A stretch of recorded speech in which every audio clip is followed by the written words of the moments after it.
22 જાન્યુઆરીએ રામ મંદિરના દર્શને જતા પહેલા જાણી લો આ નિયમો. આમંત્રિત મહેમાનોએ 11 વાગ્યા પહેલા મંદિરમાં પ્રવેશ મેળવવાનો રહેશે.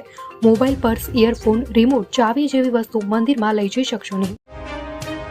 રામ મંદિરની ડિઝાઇન આશીષ સોમપુરાના પિતાએ બનાવી.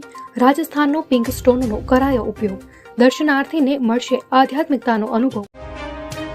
આગામી T20 વર્લ્ડ કપ માટે ગ્રુપ તૈયાર. 5 ટીમોને 4 ગ્રુપમાં વહેંચવામાં આવ્યું. ભારત અને પાકિસ્તાન બંને એક ગ્રુપમાં રહેશે. સુપ્રીમ કોર્ટે દિલ્હી હાઈકોર્ટના નિર્ણયને પલટ્યો. આરોપીને ડિફોલ્ટ જામીન અપાતા સુપ્રીમ કોર્ટ નારાજ. અદાલતોએ આવા કેસને હળવાશથી ન લેવા જોઈએ. સુરતના મહિદરપુરામાં અપહરણ બાદ લૂંટનો બનાવ. આંગણિયા પેઢીના કર્મચારીનું અપહરણ કરી લૂંટ ચલાવાઈ.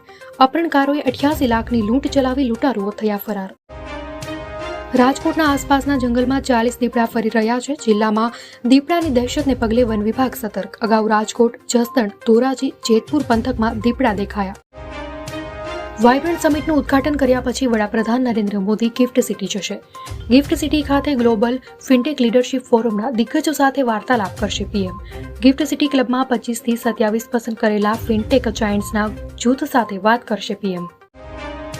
પીએમ મોદી વાઇબ્રન્ટ સમિટ પહેલા અમદાવાદમાં રોડ શો કરશે. પીએમ યુએઈના રાષ્ટ્રપતિ સાથે સાબરમતી આશ્રમ જશે. પીએમ મોદી બીજા દિવસે વાઇબ્રન્ટ સમિટ 2024નું ઉદ્ઘાટન કરશે.